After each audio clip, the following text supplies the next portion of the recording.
You are all on mute.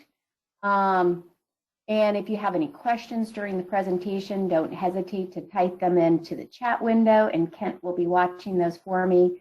If we need to, we can always pause during the presentation to answer those questions, but there'll be time at the end to go through any open questions that you might have. Not doing any polls today, so you can sit back and relax. I'm not going to ask you any questions. So let's get started. Anything else, Kent, we need to let them know? You should be good to go. And if anybody has any questions throughout the session, you should be able to ask questions in a question box, and we'll make sure we get them answered for you. Okay, so for those of you that haven't met me, my name is Elisa Vadla, and I've been with CPS for just a little bit over, I guess it's going to be 3 years in December, so it's been 2.5 years, and it's always exciting. Work on a new project and learn new things with the WINSHUTTLE tools.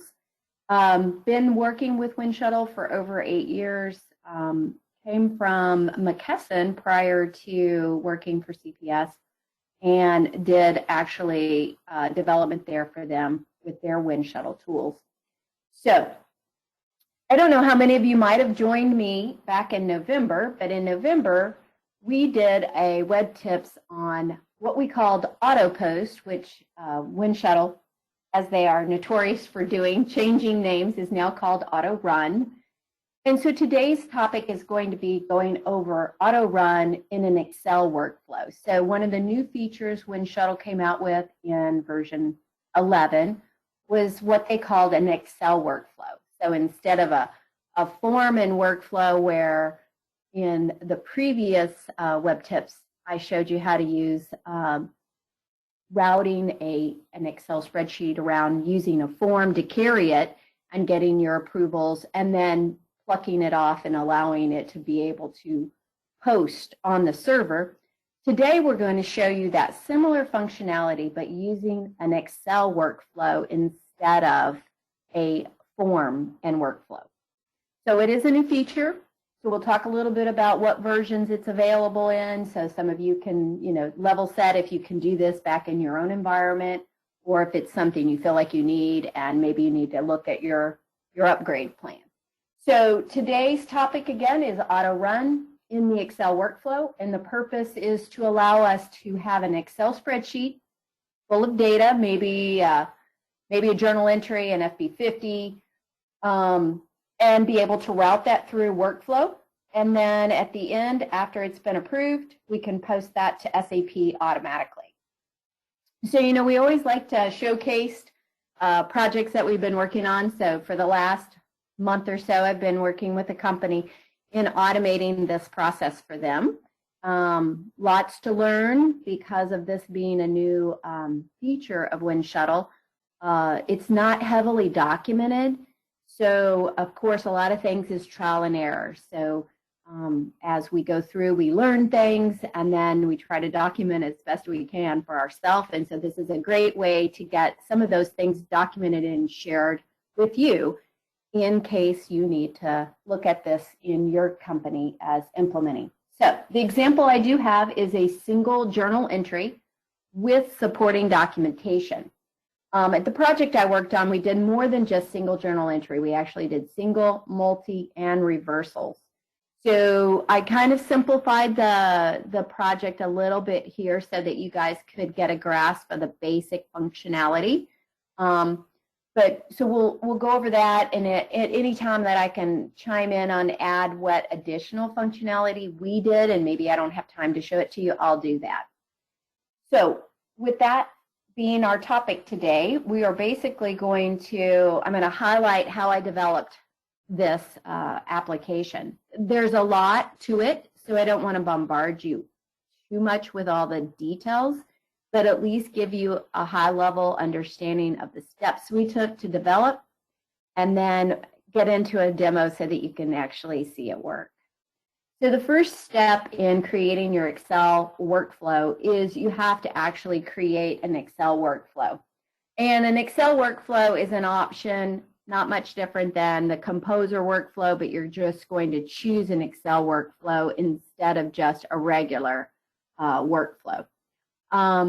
And we've got to think about, what are we going to capture in this workflow? What's our process? So do we need to route it around to get it approved? What do we need to do? And so this is where we're going to build all those steps that the spreadsheet comes in, then we route it to person A, person B, and after everybody approves it, then we're going to route it to SAP to have it posted. And then if we're doing something like supporting documentation, then we might need to capture that supporting documentation and then upload that using another script to get those documents attached to SAP. So that's the first step. The second step will be creating and recording those scripts that we need and their templates to use for posting. And then lastly, we'll be actually submitting that script or scripts to Foundation and pointing it to the Excel workflow. So it actually, the script drives which workflow that it uses for approval process. So let's dig in. One thing I just want to point out is this is supported in 11.2.5. It was released with the 11x platform. Do highly recommend that you use 11.2.12 for the Excel workflow. It will work in 11.2.5, but it's much more stable in 11.2.12. Also in 11.2.12, if you need the need for multi-scripts, that isn't available in 11.2.5. So if you have multiple scripts in one template that you want to run, like I did, where I wanted to do single, and I also wanted to do an FB03 to do supporting documentation, I needed to be in 11.2.12 in order to do that. And then there's also a new plugin called Sync Excel Defined Names in 11.2.12 that's not in 5. And this is, I did not use this in my project because it wasn't needed, but it's a way for you to sync back up values that are in your Excel spreadsheet after maybe an approver or a person touched the file that you need to upload to the SharePoint site. So just know that that's available in case you need it. So first step, as we said, is creating and deploying an Excel workflow to capture and process the data approval process. So I have some screenshots here. We'll go through these rather just kind of quickly so you can kind of see what all this looks like. And then, of course, I want to make sure we have time for a demo. So to create your Excel workflow, you know there's the wizard. And not all of you use the wizard, but if you do use the wizard, it does step out right there and let you know that you can, let me get a little pointer here, that you can actually click on, I want an Excel workflow, and then where is the Foundation site? So these workflows really don't sit in the form site, they sit up on the Foundation site, okay? So that's a little bit of a difference there than a form workflow. And then it says, what's your data file? So you can manually have created your data file, or you can click the Create New Data File. So if you're unsure of how to create the data file and you want to make sure you get it set up right, then I recommend that you use the Create New Data library. This will just make it easier for you and make sure that you have the right type of library, because you know how we get out to SharePoint, there's so many choices, we never know which one to pick. So this helps you along. So you pick your new, it asks you, what do you want to call it? You give it a name. You're basically going to create a library that's going to hold your Excel files. And then you're going to create a list, which is your regular list you're used to with your forms, if you've done form development, that's going to house the workflow items. So you'll end up with 2 lists when you're done, or 2 items, a library for the data files and a list for the workflow items.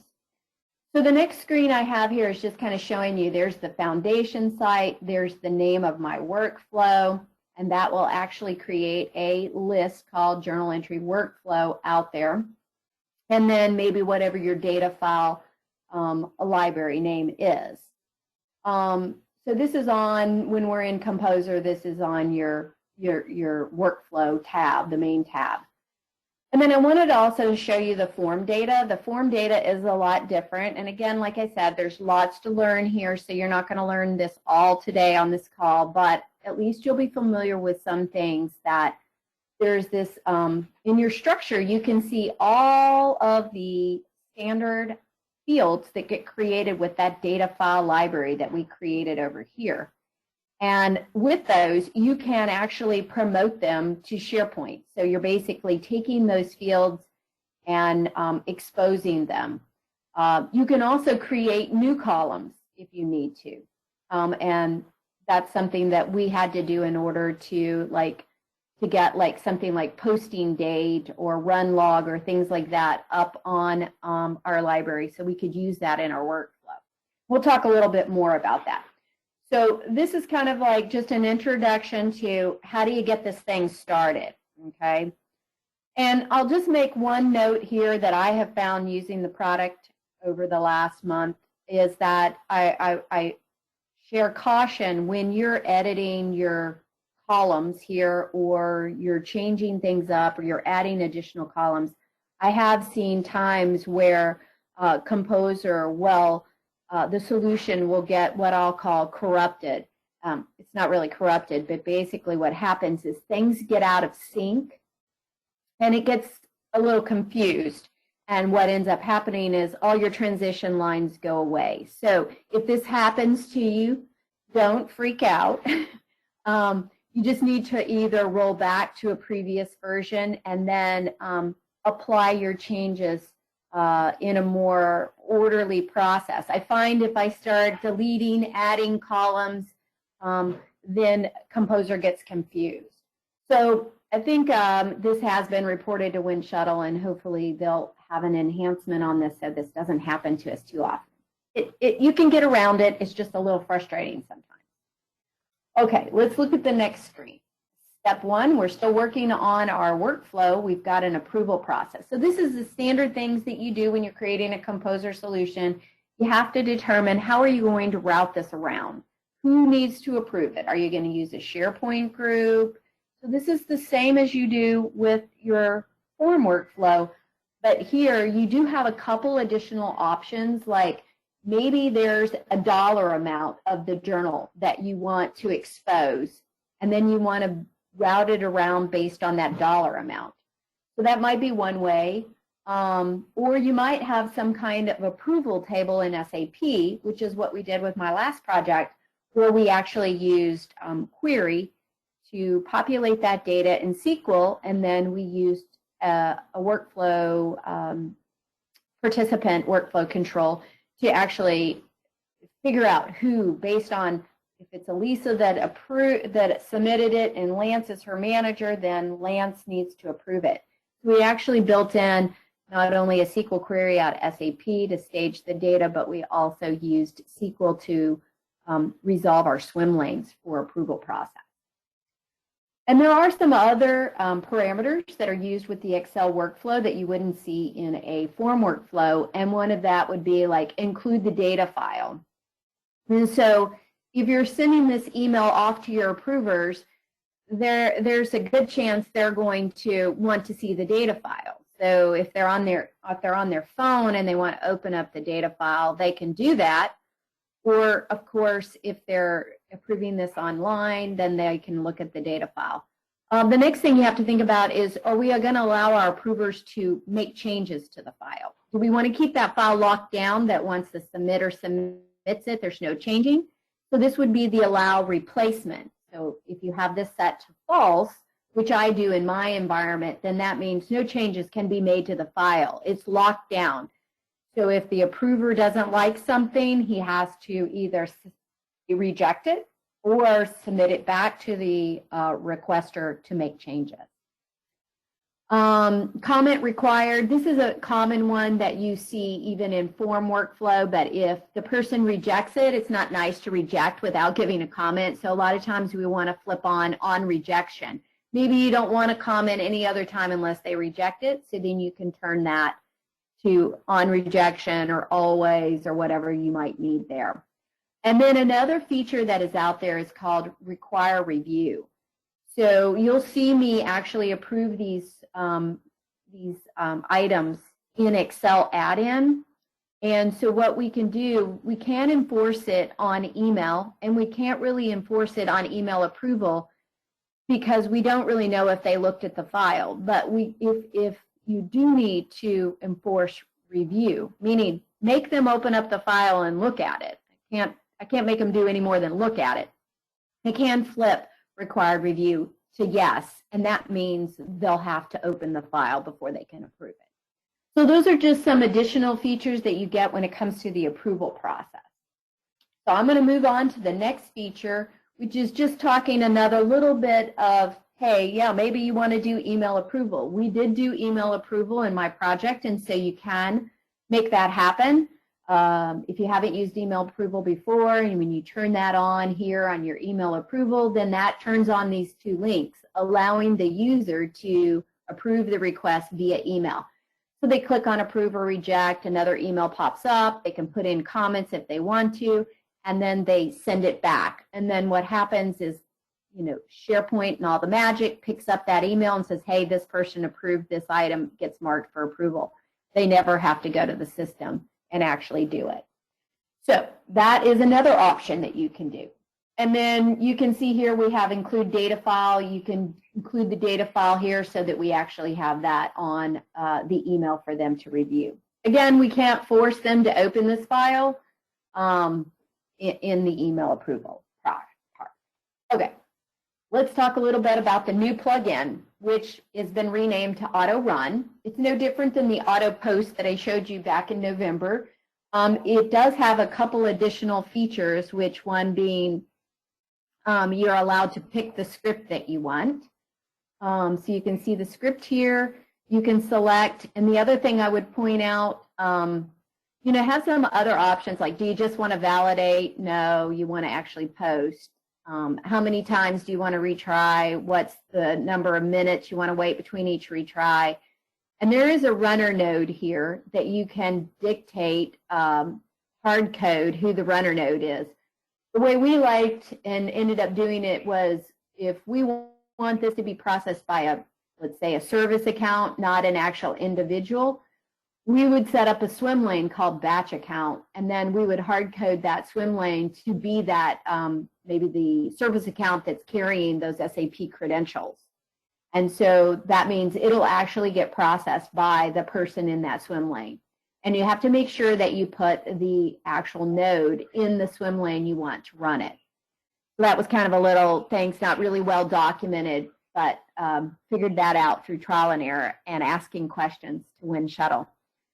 Okay, let's just make sure I haven't missed anything. Again, like I said, the multiple scripts is only available in 11.2.12. So you won't have that option in 11.2.5 or prior versions, even to 11.2.5. Okay, so with that being said, it's a high level of how to create, and of course deploying your Excel workflow is no different than it was with a form workflow. So if you're familiar with that, it's pretty much the same process. So let's move into creating your scripts. So you need to think about what scripts you need. And here I did an FB50 journal entry, and I also did an FB03 attaching supporting documents. So I just gave you a quick screenshot there so you could see these. But really, if you're familiar with creating scripts, once you've solidified the scripts and the template and you know how everything is going to work, then you can actually go ahead and get those automated. I do highly recommend testing and using the scripts and the templates to make sure that you're capturing your user errors. That was a common issue we had in my project, is we really didn't have a chance to get these scripts fully tested and iron out all of the user errors. So it's important that you get that done before you automate it, because the last thing you want to do is automate something that has a lot of errors in it. Okay, so let's talk a little bit about something you might not have seen before, which is Excel defined names and promoted fields. So in your Excel spreadsheet, you can actually take different fields in the spreadsheet.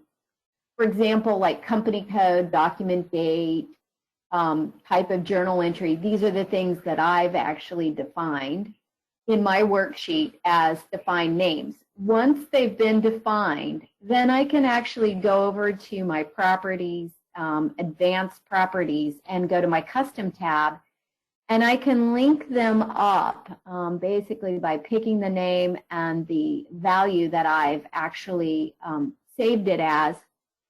I can link it to the content. And what this really does for me is it allows me to take these values that are in my Excel spreadsheet and push them up to my SharePoint list, which when we created that, we would actually have to make a place for these. So we'd have to create a log column for it.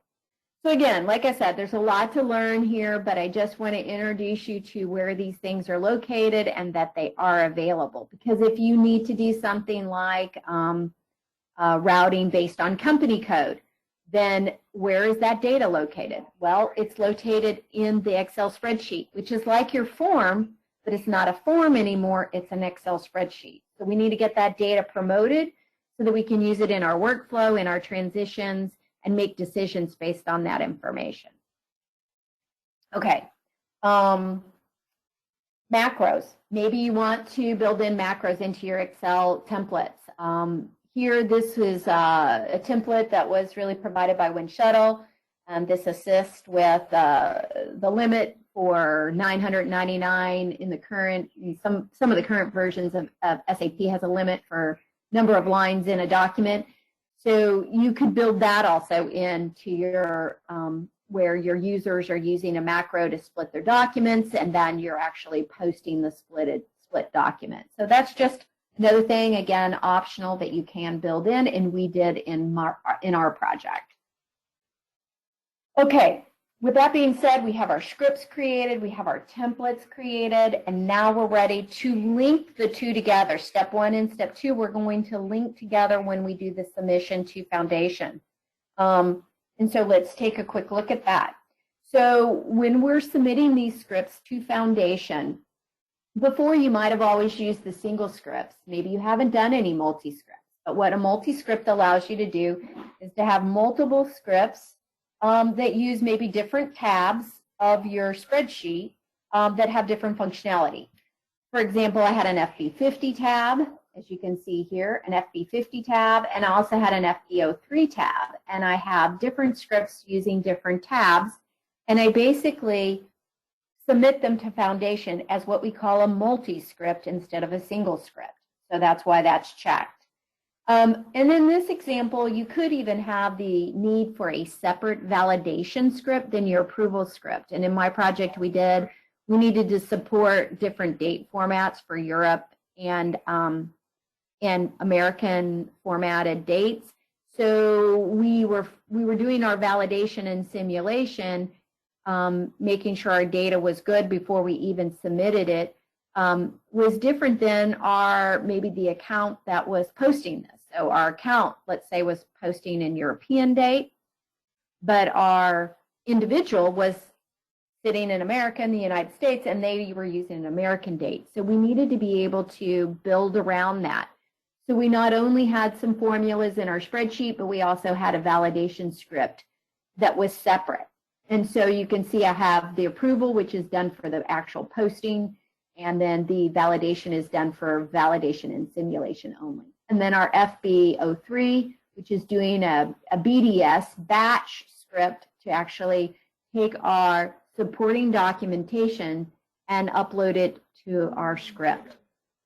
Okay, the next step is once you get this all going and you get your first step back where it says, hey, I need you to approve the data sheet. When you're approving the data sheet, you have to pick the reviewer. This is no different than before. And before, you probably were using a data review of no data review.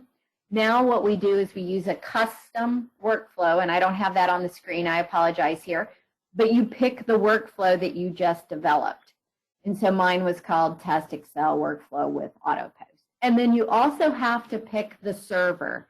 So here I'm picking, if this was in dev, I'd be picking my dev server. When I move this to production, of course, I'm going to have to change this and publish the script to my production server.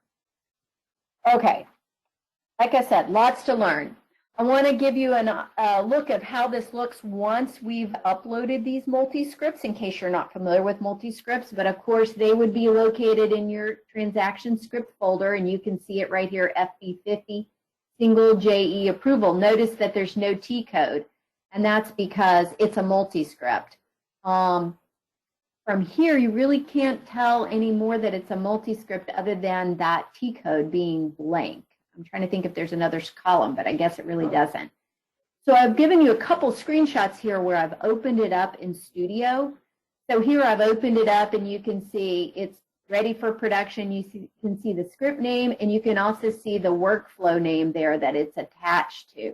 So this script will always require approval, and they cannot run it until approval's been done against a production environment. Of course, they can run it against a test environment, but not till against production until this approval process has been completed. And then I also wanted you to see how you can see the 3 scripts over here. And we're in the Run tab here, and you can see the 3 scripts. So there's an approval, an evaluation, and the batch script. So I wanted you to be able to see that, to get a little familiar with that. Let's move on. We're getting ready to the exciting part, and that is the demo. So we've all been waiting to see how it all works. So now that you kind of have an understanding of what we did to develop it, 3 steps, workflow, scripts, and then tying the 2 together, let's take a look at how this all looks in the environment and how we would actually submit this if we were the end user, how we would approve it if we were the approver, and then how it looks in SAP. Now, there are lots of steps that happen in between these 3 steps, and might not be able to get to show you all of them. And also this takes a little bit of time because these are all running on the timer jobs. And so, you know, we'll kind of do a cooking show. I have a couple ready in the oven, and we'll take a look at those as we go through. So with that being said, I'm going to jump out of my presentation here. And we'll go to the demo. So let me close this down. And let's go over to some windows I have prepared for us. Okay, so, you know, we've been talking about this workflow that we created, and I kind of just want to give you an insight to it really quick, but this is my workflow, you know, the little boxes and the lines, you know, certain things that I'm doing, a wait node. This is a required thing from WINSHUTTLE. They want you to start off the process with a wait node, and that's so that SharePoint can get caught back up with all of these things that you're doing. So basically, I have a workflow here that's going through, going into main as where we're doing the approval. Right now, I have this developed that we could have up to 7 approvals. So I'm pulling this out of an SAP table, and, you know, I might only have 1 level of approval. Maybe Lance is my only approver, and so he's going to be my only approver. And then once he approves it, there's no more approvers, so it skips all of these and goes on to an approval status. After it's been approved, I'll validate that it's been approved, and if it has, then I'll go ahead and send it over to AutoPost. And in the AutoPost loop, this is where I'm doing my multiple AutoPost. Here, this is me running the single posting, and here I'm running the FB03 to add the attachment document. So a little bit of logic here, and of course, if there's failure, to send it to a human so that the human can determine what needs to be done with this file when it does fail. And then, of course, you could have a notification loop, and you'll love my notification loop. You know, it's like when you run out of time, no notifications. So I don't have my notification loop developed, but there we go. So that kind of gives you an idea of how my workflow looks. Let's start looking at some of the actual folders and libraries. So we talked about that this is getting actually pushed out to our foundation site. So I'm on my Clear Process Solution Foundation site, and if I scroll down here, I have a library called Test Excel AutoPost. And that is my data file library. So as you see, I'm on it right now, and it stores my Excel files, okay, and a lot of other values, okay. The second list is the workflow list. It stores my workflow items for each one of those Excel spreadsheets.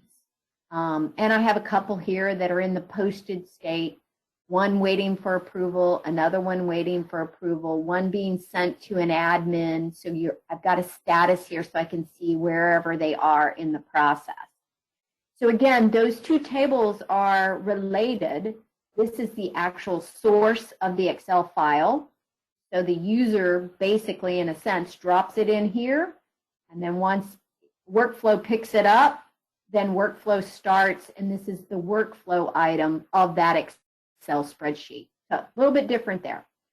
So let's take a look at how a user would actually do this. So I have Excel open because I want to show you most of all this is done in Excel, because what is this? This is an Excel workflow. So where do these people, these users live? They live in Excel. So we want to show them how to use the process using the Excel add-in. There are other ways to do it besides just the Excel add-in, but I think this is the most common. And so that's where we're going to get started. So first thing the person would do is I need a template. I need to fill out data so I can submit my journal entry. So I'm going to go ahead and just go into, I have already loaded up the Excel add-in, which gives you the tab for Run and Foundation. For those of you that aren't familiar with using the Excel add-in, I've actually signed into WINSHUTTLE, and I'm actually signed into SAP here too. I'm going to go over to the Foundation tab, and I'm going to use the Open button. And this is going to navigate me to Foundation, just like you do when you're in Studio and you open a script. And I'm going to open up a transaction template, data template. So I'm going to click on that, and that's going to open up my list of all my templates. I was testing this morning, so we're going to disregard my test one, but we're going to use the FB50 single JE approval. We're going to open that guy up, and that's going to be a shell of where I need to put my data. So, of course, the first thing I should do is it is a good idea to go out here and get it from the source each day. But trust me, you don't have to do that. You could save the template down on your hard drive and then open it daily. If the template version changes, you will be notified when you try to use that template that you have old data. But it's always a good habit to get them into getting it fresh every day. Trust me, they'll find ways to not do that after you train them. But if you train them that way to get started. Okay, so I'm going to go ahead and just do a quick file save as here just to get me a copy of my template. And I'm just going to throw this in my template folder, my data file folder, and I'll just call it live since I've got some demos already. Okay, and then once I've got it, the template downloaded to my hard drive, you know, I could use that every day and just go to my live copy and put data in over and over and over. Now I'm ready. I have built in a couple of little things here, like the company code. Like I mentioned, we are supporting multiple dates in my project, so I'm just going to put in a European date and another European date. So I'm going to just quickly populate some of this data so that you can see it. I want to spend a lot of time doing this, but I want you to see that it is important that you build some checks and balances into your sheet, because what we don't want to do is we don't want to route around sheets that are only going to fail once they get to the posting stage, right? That's a waste of our users' time. So I've basically forced some typos in here. I put a Q here, it should be an S. I left out this required field, and then I'm going to say, oh, okay, you know, before I submit this, I better do some validation and checking to make sure it's good. So I'm going to click the check data button. It's going to immediately come back and check everything that's required in the script. And it's telling me right here that FBG11 is required. That's my currency. So I'm going to put my currency in and check again. Oops, got to get out of edit mode. Check again. And now I'm good, right? So that passed that test. So the next test is I'm going to validate. So validate is actually going to check line by line to make sure I'm good for my line. So let's hit validate. Validate takes a little bit longer because it's actually going to sign on like you are when you're doing a debug to make sure that it's check didn't require me to basically be signed on to SAP, but validate does. And notice it came back and said, nope, I don't like a Q there. So, oh, I'm sorry, I fat fingered that. That needed to be an S. So I'll validate again, and I should get a clean bill of health here and be able to move on to the next step.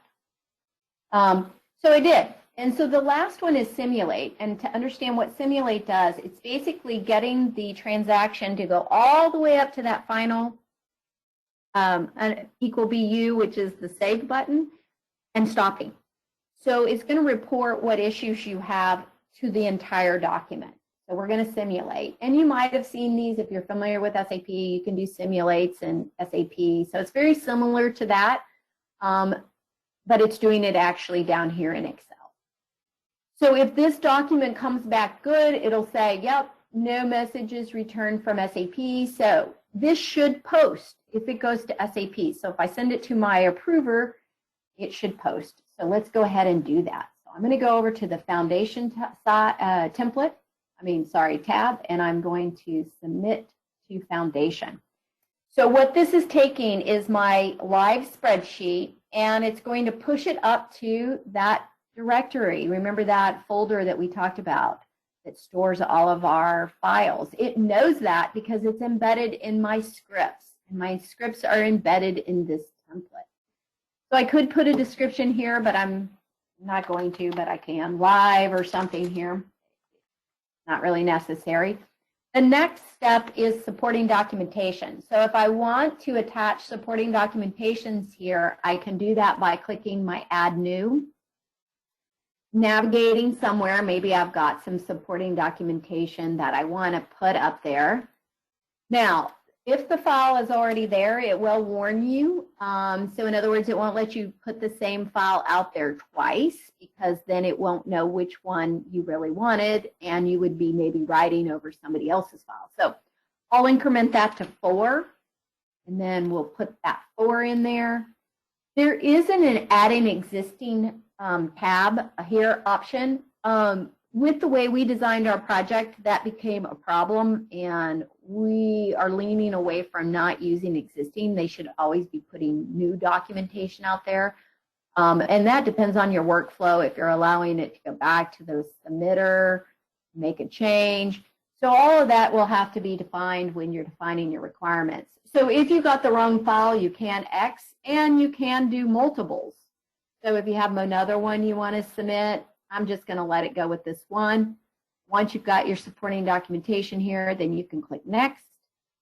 Gives you a quick overview of what you have, and that is you're sending this file with one supporting documentation, and then you're ready to submit that to Foundation. So you can see the data file will close, and it has been submitted to Foundation. I have found that occasionally if you have a hiccup here, I see that this little line here that says data file will now close won't be there. So I always try to make sure I see both of these lines, then I know I got a good submission. Doesn't happen very often, but does happen occasionally. Let's pop back over to that folder just to see it out there. Let me check my time, 42. Okay, so you can see there's my file live. Live is there, ready to go, and now workflow is going to kick, okay? We could go to background jobs, and I can do a refresh here, and if you're familiar with the SV services, all this gets running through background jobs, and you can see linked data file form process. That's kicking off my whole entire process. I'm not going to take you through all the back end because I want to make sure you see the user end first, and then I've got some screenshots in my presentation that you can always access later. We'll get them on the video. So let's pop back over here. So now that is what I would call what our user has to do. So let's just jump here really quick. So we were here. So we've now done our user submission and we attached our documentation. So let's go look at how an approver would approve one of these. Okay, so I've got one queued up for us here. We'll just go look at it here real quick so you can see it. I think I have 2 of them queued up waiting for approval. So let's go back to Excel. And if I'm now putting on my approver hat and I'm now the approver instead of the submitter, I could go to Excel and go to the Foundation tab and click Task. And if I have any task, so this is very similar to your task list in the forms, I can see any of my tasks here that are assigned to me. And so I see, hey, I've got a task here I need to run. I also got an email, right? But I'm not going to wait for the email, so we'll just go do this one. So how would I approve this? So I'm going to click on the item, and notice it comes over here and it says, yeah, here's the file that you need to approve. Do you want to approve it? Yeah, I want to approve it. Well, notice I can't approve it. It's all grayed out, and that's because I have the review required checked. So what a review required will do to the approver will require them to open the actual file. So instead of blindly approving the file, they'll be forced to open it. Now I can't force them to read it, but I can force them to open it. Give this a second to load up. Make sure it didn't load up on my other screen. No, it did not. There it is. And once it's loaded up, I can say, yep. I can tell she ran her testing, so I know that it should post. All looks good. So I can flip over to my Foundation tab. I can click Approve, and I can say, looks good. And hit Approve. Now, I basically have approved that spreadsheet, okay? So if we go over here and do a quick refresh, you'll probably see this status change, this one right here, from waiting on approval to approved, okay? And there's another status here saying executing FB50. So it's actually going to start the process. So it's going through, hey, yeah, they approved the file, so I need to queue this all up to run this into SAP. Okay, questions. Let me make sure there's nothing else I missed. You could have done an email approval, meaning that you got the email, you hit approve, and then it would have matched everything up through the email and then process. And then there also, you can see this on the form list. I'll just jump over here really quick for those that are familiar with the web parts that you get on your form site. So I'm in processes here, and I'm just going to give this a refresh. And you can see I haven't given my form or my processing a clean name, but it says test_Excel workflow when this thing comes back. Okay, there it is. Right here, that's the one I just submitted right now. So it's there, and you can edit assignments, do reassignments here, or even an administrator could approve it here if they need to. So you can see that this was assigned to Lance, and then who's my approver, and I reassigned it to me for demonstration purposes so I could approve it really quick. So let's look back. Lisa, we have a couple questions. Okay. Go ahead. Looks like somebody asked, when you select the supporting documentation, does it remove it from the personal directory? No, it does not. So you're basically just uploading a copy of that supporting documentation. Just like the Excel file that you saved down to your hard drive is still on your hard drive even though you submit it to Foundation. Okay. So whoever asked that question, you should be able to give some feedback to hopefully that answered your question. And the other question is, can your Excel tasks data source be macro-based Excel files? Repeat that question again. Let me think through that. Repeat it. Can your Excel tasks data source be macro-based Excel files? Yes. So as we mentioned, if you need to embed macros into your template file. So you would have an XLXM, you can do that. And we are actually doing that in our project for our multis. So when we did, we actually did a macro here. So the Excel file template had a macro in it, and the user actually entered their data on the template or on the main screen, and then we split it, and the script ran off of another tab. So we used a macro here to take the data off of one sheet and split it up and total it up on a second sheet. So yes, you can use macros. Question, any other questions? That's it for now. Thank you. Okay. So before we run out of time, I want to let you see, of course, the magic. And I, of course, timed out. I was signed on here.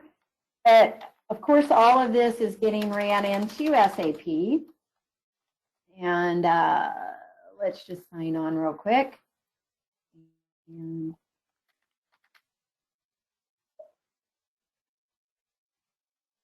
we'll go to FBO3. And I'm going to jump over here just so that you can see. So for example, so we had a posting a little earlier today. Oh, I guess I was where I wanted to be. Let's just look at one of these. And so here is, I have to admit, I've got one issue going on. I got to open up a ticket. Normally, your run log should be the actual run log that you get from SAP.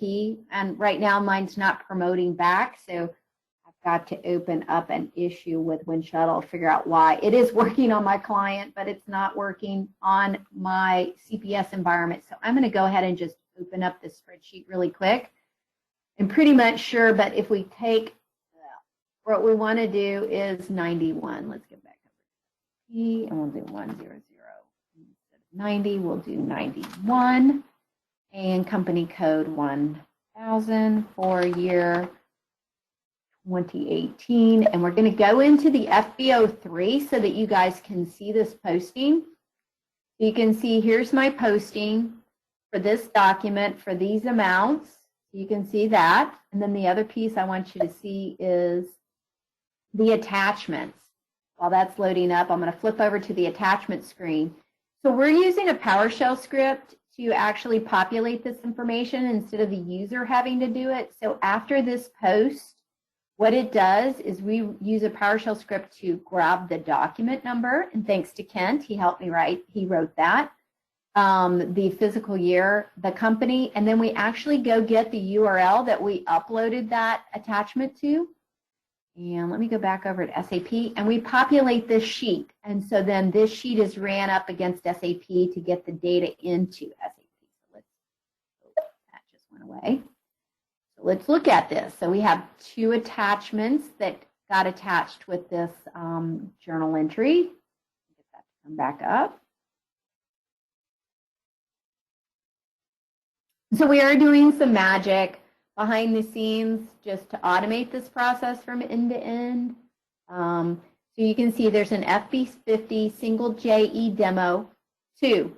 So what we do is we actually take the data file and send it to SAP and any supporting documentation. So there's always one attachment, that's the data file. And then if they attach any one or many data files or supporting documentations, then we do that. So like if I click over here, you can see this one was called Test Supporting Doc PDF.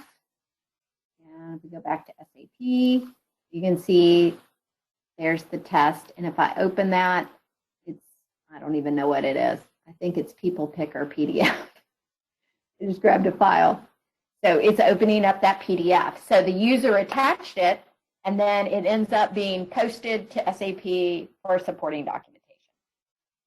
Okay. So there it went, People Picker configuration. Just happened to be the PDF that I picked.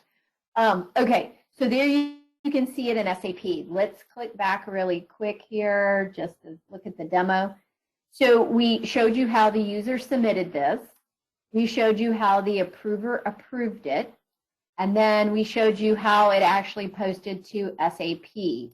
Some of the things that I didn't get to show you is like monitoring the background jobs as these things run. And then also the scheduled jobs, and I'll get a refresh on this one, is when it runs through SAP, it has a worker that schedules these things. And you can see here's our demo. I've got one from demo 3 running right now in progress. And so this is where the actual SAP postings are occurring. Now, I did kind of do some additional screenshots here. Let me just open this up. So just showing you where the background jobs are, because there's lots of different steps this goes through, so you can monitor it in the background job as an administrator. End user just doesn't care as long as it works, right? And then also managing the background jobs is the scheduled jobs, where you can see it's actually running in SAP in case you have any additional issues getting configuration and everything set up. And then, like I said, we did have a PowerShell script we used where we actually go out there and populate this information, and then it gets checked back in, and you can see that in the history of the data template is another thing. And then I just wanted you to see that the run log should actually look like this, and also the file attachment would look like this. And this is just showing you that it actually did complete. Even though we're doing singles, we can only show one, the first one for the run log, but we're actually managing, attaching, supporting documentation on all documents that we create. So with that being said, I know we're running short on time, but I want to make sure I give you, is there any more questions, Kent, out there for us? Quiet. It looks like they've all been answered at the moment. Okay. So the only other thing, like I said, we will put the presentation, we'll put the demonstration, the video out on YouTube if you want to come back and refer on this. If you have a need to get this started maybe in your company and you have solution care, by all means, if you need some help, we are happy to get you there. So with that being said, if you are on solution care, you know, of course you can use it for short duration training sessions that you might need set up in your environment to make sure you can even build a solution like this, things like that.